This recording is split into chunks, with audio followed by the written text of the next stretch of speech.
우리 봉드리교회 성도 여러분, 한 주간 잘 지내셨습니까?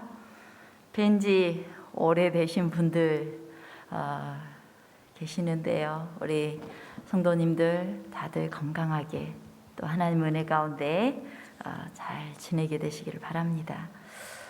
저는 지난 시간에 둘째 사망에 대해서 살펴봤습니다. 둘째 사망은 하나님의 순결하고 영광스러운 하얀 그 보좌 앞에서 하나님의 임재를 견디지 못하는 그 불순하고 더러운 죄인들의 분리의 고통이라고 했어요. 그냥 단순히 죽는 게 아니라 하나님과 영원히 분리될 수밖에 없는, 섞일 수 없어서 분리될 수밖에 없는 그 죄인들의 분리의 고통이고, 또 정죄, 사단이 끊임없이 너는 구원받을 수 없다라는 그 정죄로부터 자유로울 수 없는 영원한 죽음이 둘째 사망이라고 했습니다. 근데 주님께서는 죄인들이 견뎌야 됐던 그 둘째 사망을 예수님께서 친히 십자가에서 대신 경험하시면서 우리에겐 생명을 주시고 둘째 사망의 저주에서 완전히 해방시키셨음을 제가 말씀드렸습니다. 이제 예수님께서 우리를 대신해서 돌아가셨다는 사실과 예수님께서 다시 부활하심으로 우리에게 새로운 생명, 영원한 생명을 주셨다라는 것을 믿고 받아들인 자들을 이제 영원히 구원하시기 위하여 그들의 이름을 소중하게 한 책에 기록하고 계십니다. 마지막 심판 때에는 그 책에 이름이 기록된 사람들만이 구원을 얻게 될 것인데, 그 책은 여러분 알다시피 생명책입니다. 오늘은 생명책에 대해서 살펴보고자 합니다. 시간 어린 양의 생명책이라는 제목으로 말씀을 대언하겠습니다. 이미 우리가 설교에서도 여러 번 인용한 적이 있을 내용인데요. 스티븐 스필버그 감독이 제작했던 영화 쉰들러 리스트라는 이 영화는 전 세계 사람의 심금을 울렸습니다.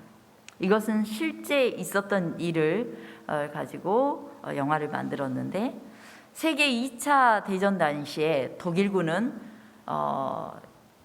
정념지였던 폴란드의 어느 마을에서 유대인들을 무참히 죽이기 시작했습니다.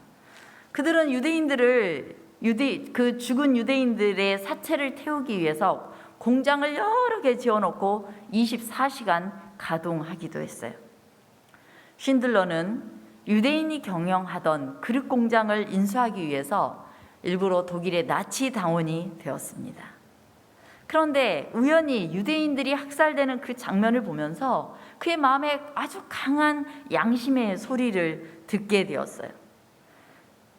그는 결국 강제 수용소로 끌려가서 죽음을 맞이하게 될 유대인들을 자기가 어떻게 해서라도 구해내기로 결심합니다. 독일군의 정념지였던 크라코우로부터 이제 자기의 고향으로 탈출시킬 계획을 세우게 됩니다. 그는 한 독일인 장교를 매수해서 이제 만약에 내가 돈을 주면 그 돈대로 탈출시킬 사람들을 넘겨주기로 약속을 받아냈어요. 그래서 그는 자신의 유대인 회계사였던 스탠이라는 사람과 함께 명부를 만들기 시작합니다. 탈출시킬 사람의 명부를 만들기 시작해요.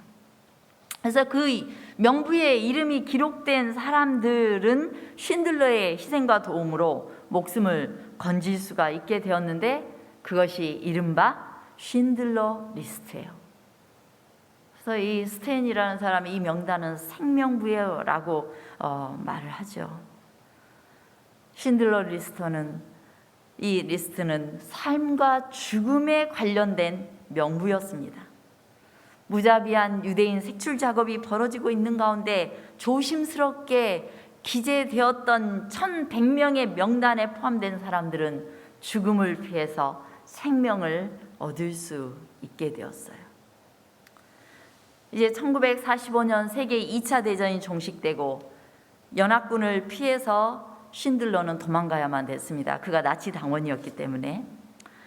그는 신드러는 자신이 구한 1100명의 유대인들 앞에서 작별 인사를 합니다. 내가 한 명 더 구할 수 있었는데 그렇지 않았어. 그는 이제 회계사였던 스테네기에 난 최선을 다하지 않았어. 난 최선을 다하지 않았어. 그가 타는 자동차에 다가가면서 만약에 이 차를 팔았으면 10명 아니 20명은 더 구할 수 있었을 텐데, 그의 손가락에 끼고 있던 이 반지를 빼면서 이 반지면 5명은 구할 수 있었어. 가슴에 나치당 배지를 빼면서 이 배지를 뺐다면 2명 아니 1명은 더 구할 수 있었을 텐데, 이건 금이니까 난 최선을 다하지 않았어. 난 최선을 다하지 않았어 하며 오열을 합니다. 그는 실제로 최선을 다해서 자기의 모든 재산을 다 바꿔서 이 유대인들을 구했거든요. 그때 회계사 스탠이 그에게 반지를 건네줍니다. 그 반지에는 탈무드에 나오는 한 글귀가 적혀 있었어요. 하나의 생명을 구하는 자는 세상을 구하는 것이다. 쉰들러는 세상을 구한 사람이었습니다. 그리고 이제 이 영화의 마지막 부분에는 쉰들러 덕분에 살 수 있었던 유대인 생존자들과 함께 영화에 출연했던 출연 배우들이 함께 쉰들러의 무덤에 모여서 그를 추모하는 장면이 나오는데, 그 화면에는 이런 자막이 떴어요. 현재 폴란드에 남아있는 유대인은 4,000명이 안 된다. 그러나 쉰들러를 통하여 생존한 유대인들의 후손은 6,000명이 넘는다. 사단은 이 지구를 점령하고 사람들을 무자비하게 죽이고 멸망에 빠뜨리기 시작했습니다. 사단의 목적은 딱 하나였어요. 이 지구를 정념한 이유의 목적은 우리를 멸망시키려는 것이었습니다. 죄로 인하여 이제 하나님을 떠난 이 인간들을 멸망시킨 것이 그의 목적이었어요. 그런데 죽어가는 우리를 살리기 위하여 예수님께서는 자신의 모든 것을 팔기 시작했습니다. 하늘도, 자신의 안락함도, 존귀한 지위도, 누리던 모든 것들을 다 팔고 마침내 자신의 생명까지 파셨습니다. 그래서 예수님의 손에는 생명의 리스트가 들려 있는 거예요. 쉰들러 리스트처럼 이 지구에서 탈출시키고 우리를 영원한 생명으로 인도할 생명의 리스트를 가지고 계시는데, 그것에 대한 기록이 이 본문의 말씀, 이미 읽었던 본문의 말씀처럼 오직 어린 양의 생명책에 기록된 자들만 들어가리라. 어린 양의 생명책에 이름을 기록하고 계십니다.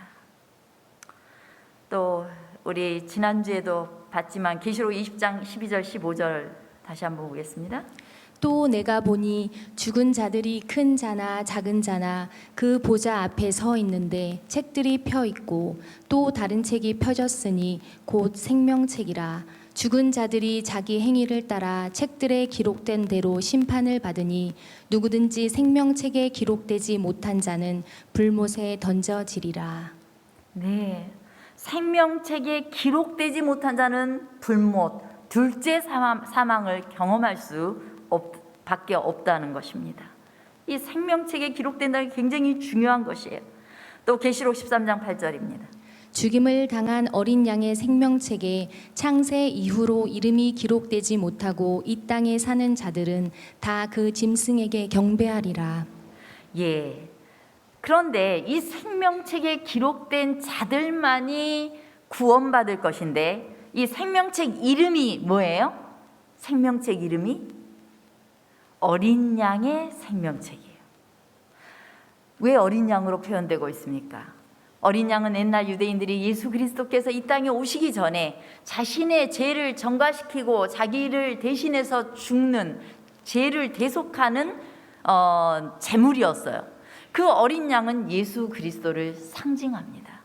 그래서 십자가의 예수 그리스도를 상징하는 것이 어린 양이에요. 그래서 어린 양 하면 그리스도, 십자가의 그리스도를 우리가 생각하면 되는 것입니다. 그래서 생명책의 이름이 있는데 이 생명책 이름이 어린 양의 생명책, 그리스도의 생명책이에요. 누구든지 이 어린 양의 생명책에 기록된 자만이 둘째 사망에서 건져내어 구원을 받게 됩니다. 저에게도 제가 소중히 여기는 노트가 한 권 있습니다.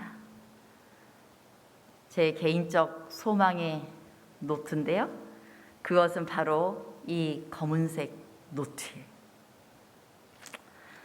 이 검은색 노트에는 성경 교수할 강목도 있고 또 사업 계획들, 그리고 매일의 일정을 정리한 일정표, 그리고 말씀 묵상하는 노트가 다 들어져 있습니다. 그리고 또 거기에는 뭐가 있냐면 봉두리교회 성도들의 이름과 가족들의 이름이 들어 있습니다. 저는 가급적이면 이 여러분들의 이름을 부르며 날마다 기도하려고 노력합니다. 저는 이 노트를 매우 소중하게 여기고 있고, 여러분들이 이제 우리 가족들의 이름을 부르며 기도하다가 또 여러분들이 아주 특별한 기도 제목이 있으면 제가 이 기도 노트에 적고 그 기도에 응답될 때까지 기도해요. 그리고 기도 응답된 거는 하나님께서 어떻게 응답하셨는지 이렇게 합니다. 제가 이것을 소중히 여기고 하는 이유가 있어요. 제가 봉두리 교회를 책임지고 함께하는 동안에 여러분 모두 단 한 명도 잃어버리지 않고 여러분의 손을 잡고 예수님께 나아가고 예수님을 의지해서 하늘까지 가고 싶은 큰 소망이 있기 때문입니다. 우리 주님께서는 생명책, 어린 양의 생명책에 기록된 한 사람 한 사람의 이름을 애정어린 눈빛으로 알고 계시고 그 이름을 읽고 계십니다. 예수님은 그 이름 하나하나에 완전히 몰두하고 계세요. 그리고 그 이름을 보고 만족하시고 그 명단을 보호하시겠다라는 의지가 아주 강력하십니다. 나는 교회에서 아무것도 아니에요. 교회를 위해서 예수님을 위해서 할 줄 몰라요. 이렇게 생각하는 사람일지라도 그 생명책에 기록된 그 이름을 기억하고 있어요. 이 자리에 있는 조올란, 너를 내가 기억할 뿐만 아니라 너를 하늘까지 영원한 생명으로 이끌기 위해서 내가 너를 위해서 뭐든지 다 할 거야. 왜 그러냐면 예수님이 생명을 주고 바꾼 이름이기 때문에, 여러분 개개인의 이름이 예수님의 생명을 주고 바꾼 이름이기 때문에 예수님께서 그 이름을 결코 놓을 수가 없는 것입니다. 어린 양의 생명책, 예수님의 책은 주님께서 어디를 가시든지 따라다닐 거예요.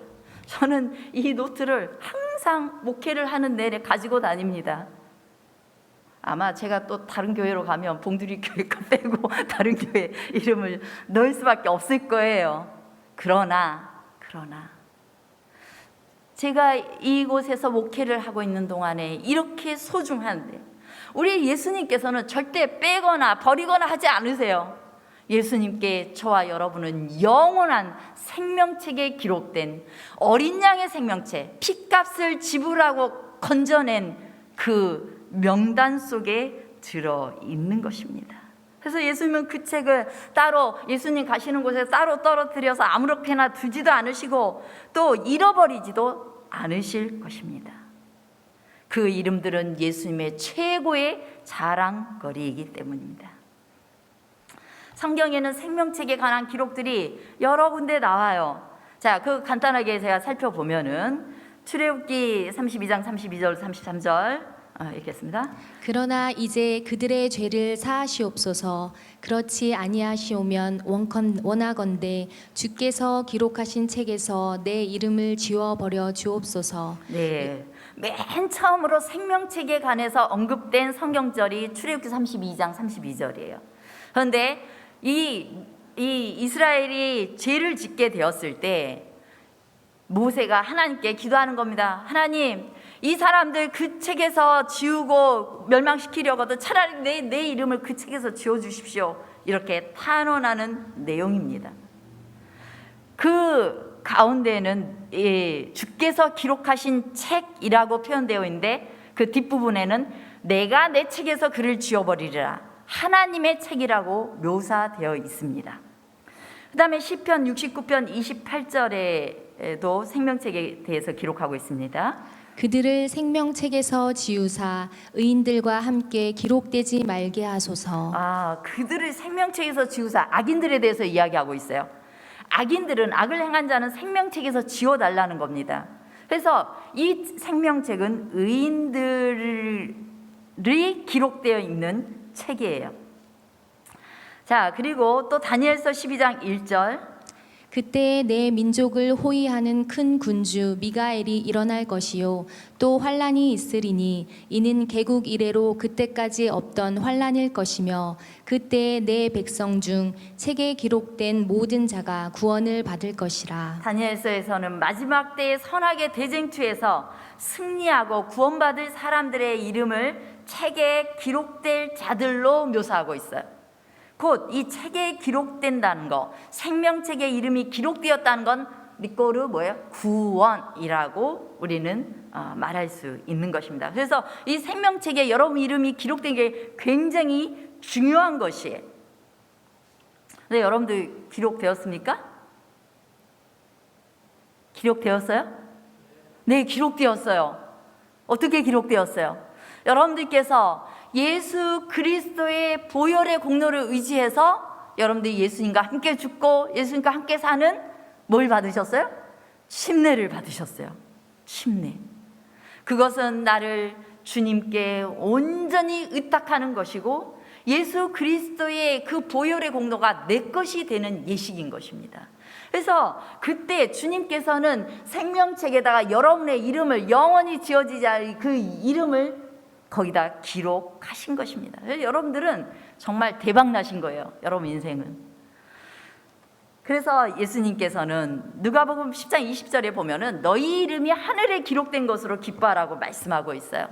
이제 70인의 제자들을 이제 그 사방으로 보내셔서 전도활동하게 하니까 이 70명의 제자들을 통해서 막 병자도 낫고 기적이 일어나는 거예요. 신나가지고 돌아왔어요. 신나가지고 돌아왔을 때 예수님께서 하신 말씀이 너희 그렇게 귀신들이 너희에게 항복하고 기적 일어난 것보다 더 기쁜 건 너희 이름이 하늘에 기록되어 있다는 것이다. 여러분들 생명책에 여러분의 이름이 기록되어 있다라는 사실 기쁘십니까? 예, 너무 기쁜 일이에요. 우리의 이름이 하늘에 기록되어 있다라는 것은 우리에게 구원을 확신하게 해요. 빌립보서 4장 3절에 보면은 바울이 여러 동역자들의 이름을 쫙 기록하면서 그 이름들이 생명책에 있느니라, 그들을 도우라, 그 이름들이 생명책에 있느니라 라고 말씀하고 있어요.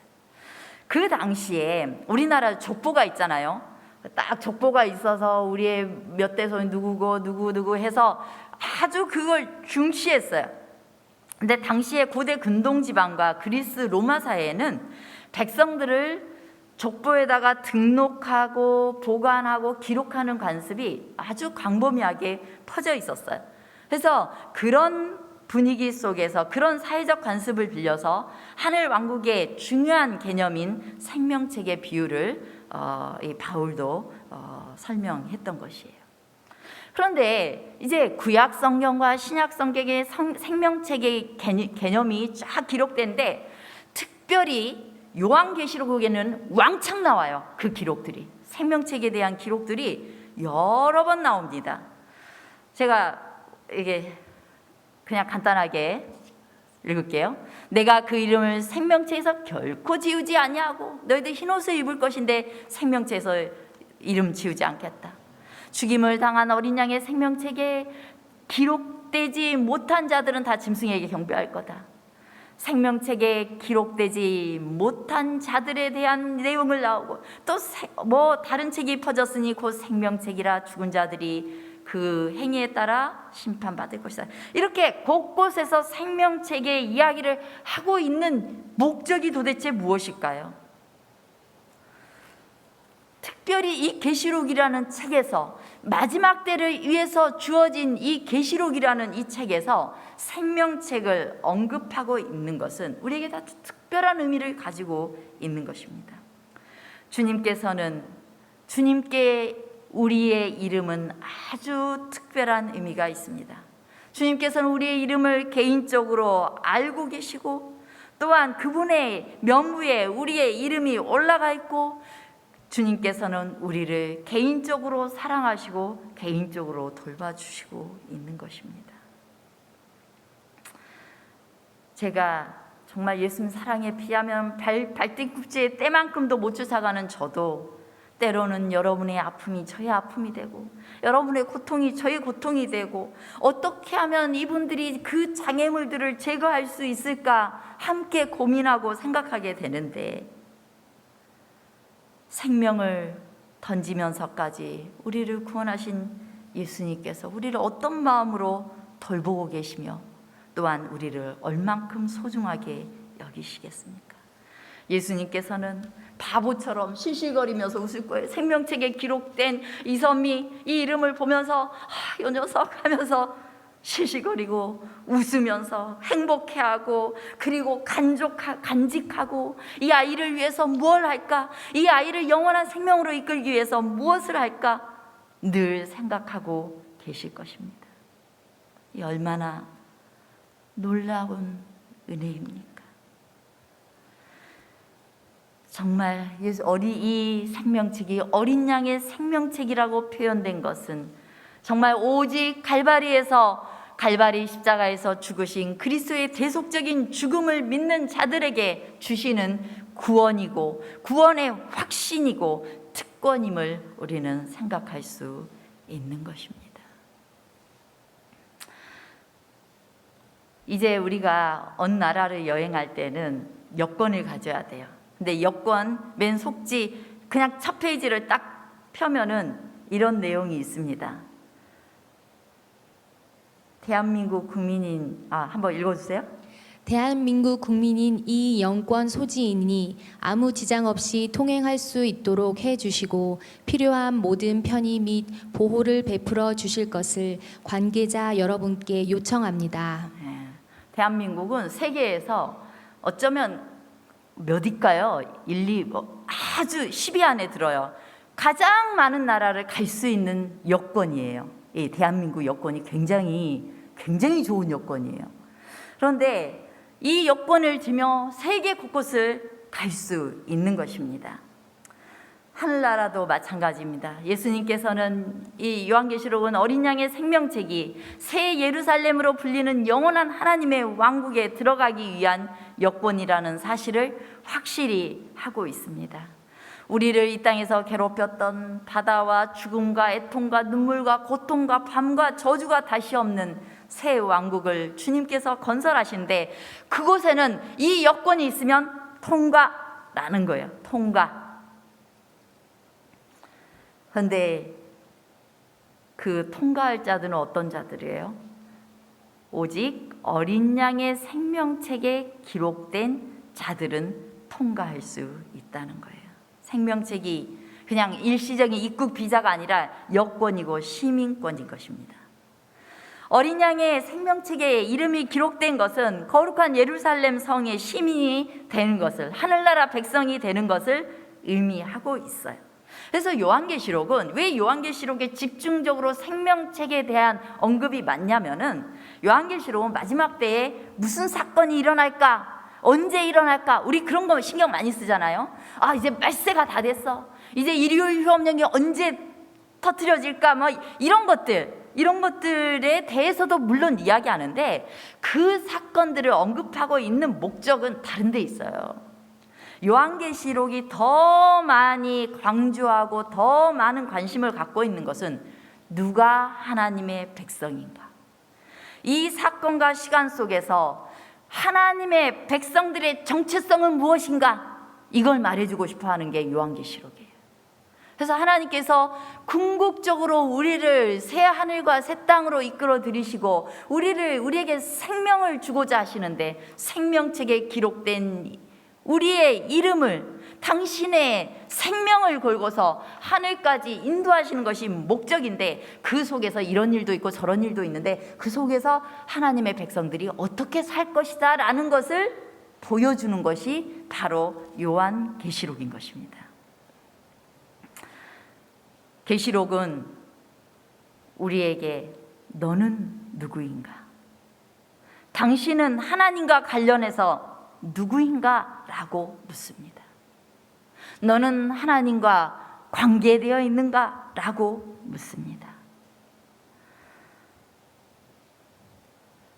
우리는 하나님의 백성으로서 구별된 사람들이고 열정적으로 어린 양이신 예수 그리스도를 따르며 하늘 시민권을 받은 하늘도성의 거룩함을 소유한 백성들이에요. 그래서 이 땅에 살고 있지만 비록 이 대한민국의 국민이긴 하지만은 그러나 우리는 궁극적으로 하늘나라의 시민권을 가지고 있는 하늘 백성인 것입니다. 주님께서는 우리의 이름이 하늘에 기록되어 있는 그 일을 가지고 기뻐하라고 말씀하고 있는 거예요. 자, 이제 그러한 주님께서 우리를 보고 계십니다. 주님께서 우리에게 내가 안다라고 말씀하시는데 우리 하나님께는 눈들이 있어요. 눈. 자, 계시록 곳곳에 하나님의 눈에 대해서 말씀하고 있습니다. 계시록 제가 이거는 할게요. 계시록 4장 6절에는 하나님의 형상이 있는데 하나님 보좌 주위에 네 생물이 있는데 앞뒤에 눈들이 가득하더라. 생물이 있고 눈들이 가득하다고 했어요. 그 생물은 6 날개를 가졌는데 그 안과 주위에는 눈들이 가득하더라. 그리고 예수님의 모습을 예수님의 눈은 불꽃 같다라고 또 묘사합니다.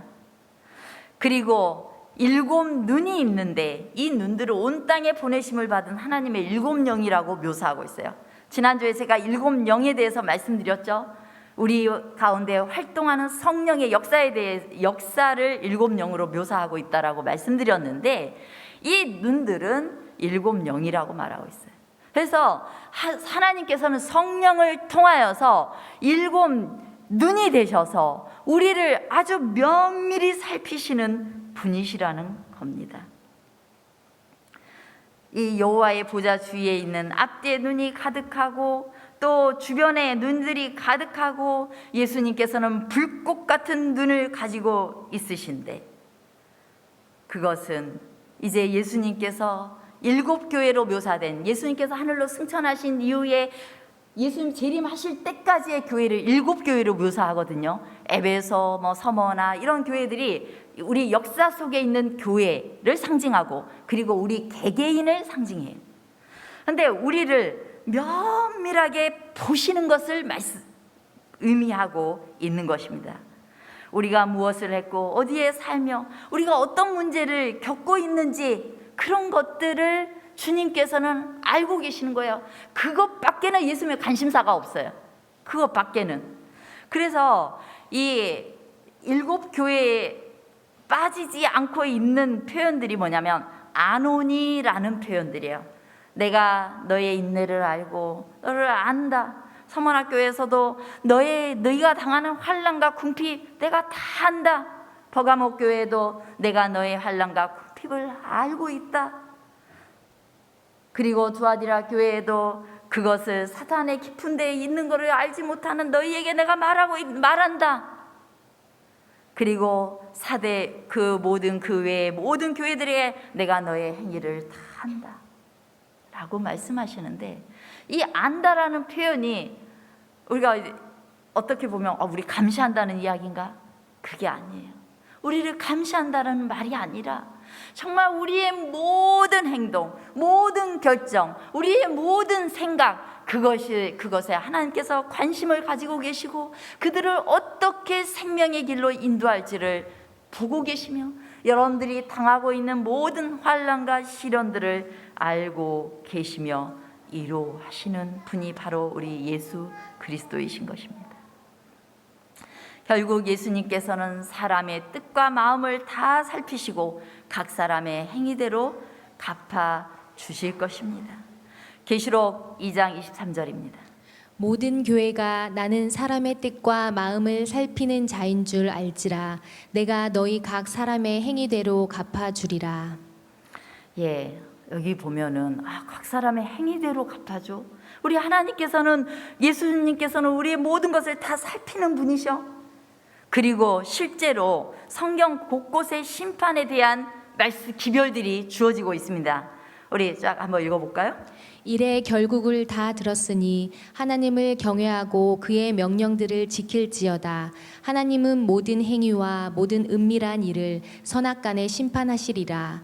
이는 우리가 다 반드시 그리스도의 심판대 앞에 나타나게 되어 각각 선악간에 그 몸으로 행한 것을 따라 받으려 함이라. 그가 큰 음성으로 이르되 하나님을 두려워하며 그에게 영광을 돌리라. 이는 그의 심판의 시간이 이르렀음이니. 또 내가 보니 죽은 자들이 큰 자나 작은 자나 그 보좌 앞에 서 있는데 책들이 펴 있고 또 다른 책이 펴졌으니 곧 생명책이라. 죽은 자들이 자기 행위를 따라 책들에 기록된 대로 심판을 받으리니 누구든지 생명책에 기록되지 못한 자는 불못에 던져지리라. 네, 분명합니다. 우리 인생이 한 번 태어나고 한 번 죽는 거 모든 사람들이 다 가는 길이에요. 그런데 그 후에는 뭐가 있어요? 심판이 있겠다라고 분명히 말씀하고 있습니다. 그 심판에 대해서 경고하고 있어요. 하나님께서는 너희가 반드시 너희의 삶에 대해서 책임져야 된다라고 말하고 있습니다. 여러분 책임질 수 있습니까? 하나님 앞에 서셔서 나 참 잘 살았습니다 라고 말할 분 계십니까? 안 계십니까? 나 참 흠없이 잘 살았습니다 라고 자신 있게 말할 수 있는 분 한 분도 안 계시죠. 우리는 이 심판대를 견딜 수 있는 사람들이 아닙니다. 우리는 이 심판 견딜 수 없어요. 하나님은 누구만큼의 흠도 없으신 분이시기 때문입니다. 그런데도 불구하고 이 성경이 분명히 말하고 있어요. 반드시 심판이 있을 것이다. 너희의 모든 은밀한 것 다 심판이 있을 것이라고 말씀하세요. 하나님께서 뭘 이야기하고 싶어서 이러시는 걸까요? 주님께서는 이 어마어마한 마지막 때에 있을 이 심판 중에서도 그러므로 너희가 생명책에 이름 기록되어지는 것이 중요한데 그 이름이 기록되어지는 그 일은 그리스도의 십자가와 관련되어 있음을 우리에게 말하기 위하여 어린 양의 생명책이라는 표현을 쓰고 있어요. 그래서 심판의 궁극적인 질문은 네 이름 어린 양의 생명책에 기록되어 있어? 이거예요. 네 이름이 어린 양의 생명책에 기록되어 있는가? 어린 양의 생명책에 이름이 기록된 자만이 마지막 날에 영광스럽고 기쁨이 넘치는 날을 맞이하게 될 것이고 그 날의 주인공이 될 것입니다. 그러면 우리가 생명책에 이름이 기록되려면 어떻게 해야 될까요? 무슨 방법이 있을까요? 그 해답은 제가 이미 말씀드렸듯이 어린 양의 생명책이라는 이 이름에 답이 있는 것입니다. 성경은 그냥 생명책이라고 하지 않고 어린 양의 생명책이라고 부르고 있어요. 그것은 십자가와 연결되어 있기 때문입니다. 생명책은 죽임을 당한 어린 양에게 속한 것이고 그리고 그것은 대속적인 죽음과 중보의 의미를 갖습니다. 자, 실제로 역사적으로 어떻게 돼요? 예수님께서 여러분과 저의 죄값을 다 치르기 위하여 십자가에 돌아가신 이후에 하늘에 승천하셔서 뭐하고 계셔요? 나의 피 하면서 우리의 더러운 옷과 더러운 그 죄악들을 보지 마시고 그리스도의 대속적 피를 보시고 그를 생명책에서 지우지 마시도록 기도하고 계신 분이 바로 예수 그리스도이신 것입니다. 그래서 누구든지 나를 값없이 구원하시기 위하여 죽으신 예수님을 믿는 자들, 그리고 예수 그리스도의 은혜에 감격하는 자들, 그리고 그 예수님의 사랑이 너무 좋아서 너무 감격스러워서 예수님을 따르는 사람들, 그들의 이름이 생명책에 기록되어지는 것입니다. 그렇다면 이 생명책에 기록된 이름이 지워질 수 있을까요? 없을까요? 지워질 수 있을까요? 없을까요? 우리 원양숙 집사님, 생명책에 기록되는데 지워질 수 있을까요? 예. 여기 계시록 3장 5절에 보면은 이기는 자는 흰옷을 입을 것이고 내가 그 이름을 생명책에서 결코 지우지 아니하고, 이렇게 표현하고 있어요. 그 말을 이 개역 성경에는 반드시 흐리지 아니하고 생명이 잉크 안 마르게 내가 관리하겠다, 그 이야기예요. 그 말은 지워질 수 있다는 말이에요, 못 지워진다는 말이에요? 지워질 수 있는데 내가 관리해 주겠다, 그 말이에요. 지워질 수 있는 거예요. 어떻게 하면 지워질 수 있을까요? 부조화 선지자에 있는 말씀입니다. 생명책은 하나님을 섬기는 일에 참여한 일이 있는 사람들의 이름이 모두 포함되어 있다.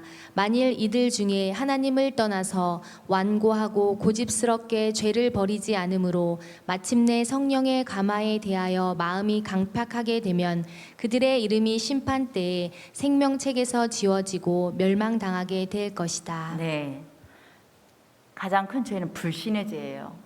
예수 그리스도께서 나를 위해 죽으시고 나를 구속하셨다라는 그 사실을 우리의 마음에 믿고 새기는 일, 그것을 하지 않는 건 죄입니다. 예수님 안 믿는 거, 예수님 안 믿으면 생명책에서 지워지는 거예요.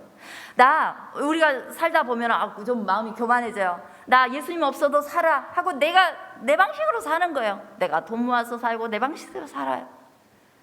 그러면 우리 이름이 희미하게 되는 거예요. 예수님을 떠나서는, 이게 어린 양의 생명책이기 때문에 예수님의 그 십자가의 보혈의 공로를 떠나서는 우리의 이름이 희미해지는 거예요. 지워지는 것입니다. 그러므로 우리 마음에서 계속 새롭게 해야 돼요. 무엇을 새롭게 해야 되는가? 여러분 십자가 이야기 지긋지긋하게 들으시겠지만 그 십자가의 의미는 날마다 묵상해야 될 주제예요. 날마다 예수 그리스도께서 나에게 베푸신 은혜가 무엇인지, 주님께서 나를 어떻게 사랑하셨는지, 주님께서 나를 어떻게 구원하셨는지, 그 놀라운 사랑에 대해서 묵상하고 오늘도 내 삶을 주님께 드리는 것입니다. 주님께서 저를 피로 사셨으니 주님의 것입니까? 주님의 것이오니 제 삶에 임하셔서 주님의 뜻대로 살 수 있도록 성령께서 저를 지배해 주십시오. 저를 드립니다. 이것이 우리 매일의 기도가 되어야 되는 거예요. 매일의 기도. 그럴 때 우리의 이름이 날마다 더 생명책에서 선명해질 것입니다.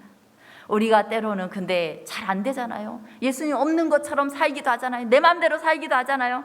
그때 예수님께서 이 마음으로 안절부절하시면서 이 아이를 붙들기 위하여 내 핏값을 지불하여 산 너를 내가 결코 잊을 수 없다, 잃을 수 없다. 그래서 강력하게 역사하시는 거예요. 성령께서 누군가를 보내서 어떤 사건을 통해서 나를 붙들고 계시는 것입니다.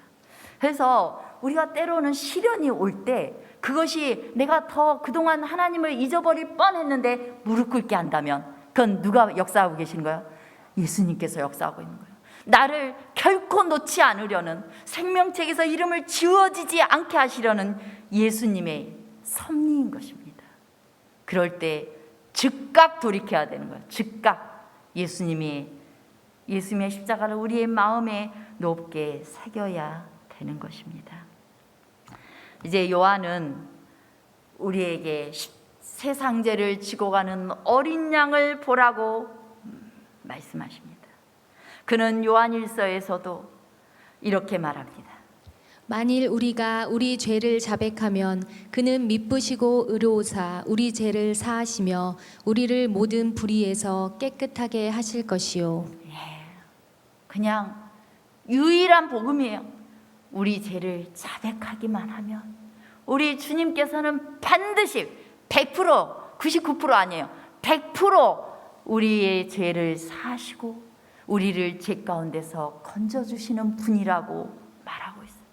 그러므로 십자가의 그리스도를 바라보고 그분께 나아가라고 요한은 우리에게 간절히 호소합니다. 요한은 이 계시록에서도 계시록의 초점이 뭐예요? 우리를 어린 양의 피로 씻겨주신 그리스도의 대속적 죽음을 알게 하는 것이 계시록의 목적이에요.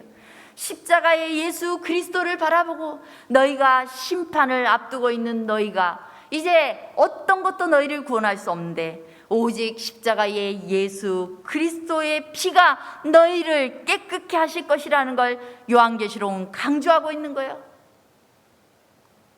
그리고 예수님의 그 구원에 감사하는 삶을 살도록 우리에게 촉구하고 있는 것입니다. 그러므로 우리가 생명책에 기록된 우리가 정말 구원의 즐거움을 누리기 위해서는 첫째, 예수님의 대속적 죽음에 전적으로 의지해야 된다는 거예요. 이 주제는 아무리 강조해도 지나치지 않는 거예요. 날마다 예수님의 나를 대신해서 죽으신 그 죽음을 기억하고 감사하고 그분의 피로 우리 죄를 씻음을 받게 되시기 바랍니다. 우리가 예수님을 개인의 구주로 영접하고 날마다 깨끗게 되기 위해 예수님께 나아갈 때 예수님은 우리를 깨끗게 하시고 우리의 이름을 생명책에 영원히 기록되게 하실 것입니다. 날마다 회개하십시오. 매 순간 자신의 죄를 그리스도께 고백하고 죄 용서함을 받으시기 바랍니다. 죄에 대해서는 예민하게 되시기를 바랍니다. 즉각 돌이키고 그리스도를 못 박은 그 죄를 미워하고 날마다 주님께 그 죄를 고백하고 용서함 받으시기 바랍니다. 그 일이 우리의 삶이 되어야 될 것입니다. 그리고 두 번째로 충성스러운 인내가 필요한 것입니다. 그리스도의 피로 구원받았다는 그 확신은 그의 합당한 삶을 살아가게 합니다. 어떤 상황 속에서도 끝까지 충성되며 생명책에 기록된 자로서 예수 그리스도를 사랑하는 마음 놓지 말고 예수님을 바라보시고 따라야 되는 것입니다. 하나님의 말씀이라면 생명을 걸고 따르겠다는 마음이 있고 예수 그리스도에 대한 믿음을 지키는 자가 하나님 남은 백성이거든요. 믿음을 지킨다는 건 뭐예요? 사단이 나를 막 흔들어 너 같은 것은 절대 구원 못 받는다. 그럴 때 믿음으로 예수 그리스도를 보는 겁니다. 예수님께서 나를 위해 죽으셨다라고 주장하는 것이에요. 그리고 또 죄가 나를 많이 엄습하고 나를 얽매일 때 이 죄에서 나는 해방될 수 없어 라는 생각이 들 때 예수 그리스도께서 죽으시고 나를 해방시키셨고 이 죄에서 승리케 하실 것을 믿고 주장하는 거예요. 인내하며. 그것이 성도들의 삶인 것입니다. 이제 여권에는 마지막으로 제일 중요한 게 개인 서명이에요. 개인 서명이 중요합니다. 저도 이 섬이 이렇게 서명을 했는데요. 바로 예수님께서 이미 우리를 위해서 모든 구원의 길을 다 마련하셨지만 내가 그것을 받아들이기로 뭐 해야 돼요?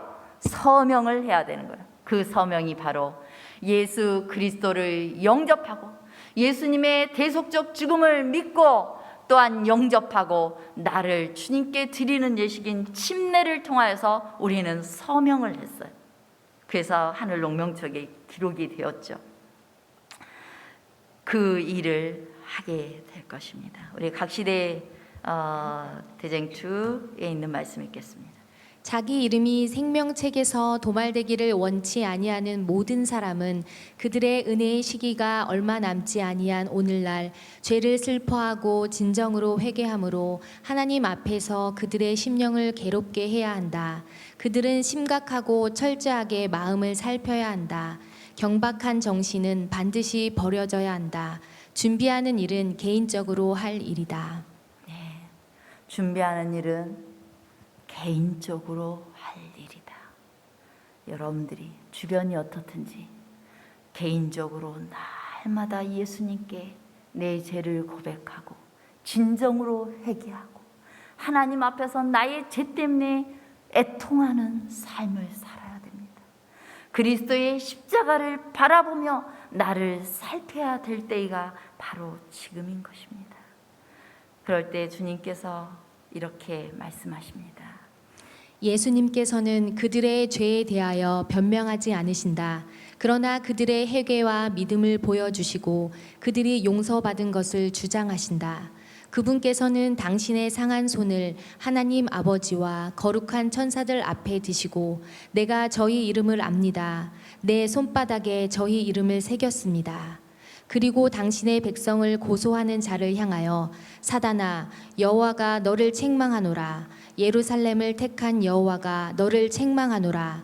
이는 불에서 꺼낸 그슬린 나무가 아니냐고 말씀하신다. 사단은 우리에게 이 사람 죄 좀 보세요. 이 사람 완전하지 않습니다. 이 사람 죽어야 됩니다라고 공격하지만 예수님께서는 하나님 앞에서 당신의 상한 손, 이 못장난 상한 손을 펴시고 내가 저희를 압니다. 저희를 내 손바닥에 세웠고 내 피를 부십시오. 내 피를 부십시오라고 호소하고 계시는 것입니다. 그럴 때 하나님께서는 우리에게 의로운 옷을 입혀주실 것입니다. 빨간 글씨 읽어주시 바랍니다. 그들의 이름은 생명책에 기록되어 있다. 그리고 흰옷을 입고 나와 함께 다니리니 그들은 합당한 자인 영고라. 예, 우리의 이름이 생명책에 기록되었고 우리가 마땅히 구원 하늘에 갈 수 있는 그 당연한 조건이 되는 것은 뭐예요? 예수님 때문이에요. 예수님이 내 안에 있는 사람은 하늘에 합당한 사람입니다. 여러분들이 착한 일 많이 한 사람이 합당하지 않고 예수님께 나를 온전히 의지하는 사람, 그가 하나님께 합당한 자이고 의의 흰옷을 입을 수 있는 자입니다. 우리 모세가 이스라엘 백성을 대신해서 합의하시면 그들의 죄를 사해 주십시오. 만약에 용서하지 않으시려면 차라리 내 이름을 지워 주십시오 라고 기도했죠. 그런데 이 모세의 모습은 사실상 모세는 누군가의 죄를 대속할 수 있는 사람은 아니었어요. 그러나 이 모세는 예수님을 상징하는 사람이었습니다.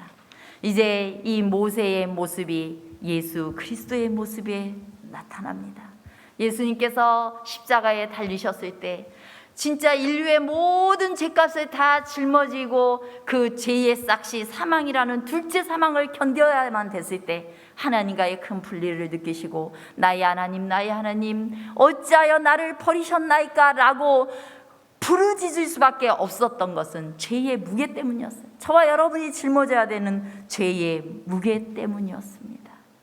그런데 예수님께서는 그 일을 넉넉히 감당하셨습니다. 그것은 이런 표현이었어요. 하나님 차라리 내 이름을 생명책에서 지워주십시오. 사랑하는 내 백성들을 위해서 이 사람들을 이름 지우려면 내 이름 지워주십시오라고 하나님하고 이야기하고 있는 거예요. 그런데 우리 백성들은 그 당시 예수님 십자가 밑에서 백성들은 어떻게 했어요? 그를 없이 해주십시오. 이것이 그 당시에 사람들의 입에서 터져 나왔습니다. 그는 우리의 왕이 아닙니다. 여러분, 우리는 오늘 예수 그리스도에 대해서 어떤 삶의 목소리를 내고 있습니까? 그분은 나의 구주가 아니십니까? 라고 혹시 말하고 있지는 않는지요? 우리의 삶에서 오직 그분만이 나의 구주시고 내가 의지할 분이심을 여러분들 하나님 앞에 고백하시기 바랍니다. 예수님을 여러분의 삶의 주인으로 받아들이시기 바랍니다. 예수님이 저와 여러분의 구주십니다. 우리 예수님이 우리 안에 우리의 삶에 우뚝 설 수 있도록 나의 자리를 내어주시기 바랍니다. 우리의 이름을 기록해 주신 생명책에 이제 서명하시고 이제 내 모든 생명은 주님의 것입니다. 그리고 주님을 우리의 삶에 높이 드는 그래서 주님의 품에 안기는 영원한 그 생명책에서 우리의 이름이 영원히 빛나는 그러한 삶을 살게 되시기를 바라면서 말씀을 마치겠습니다.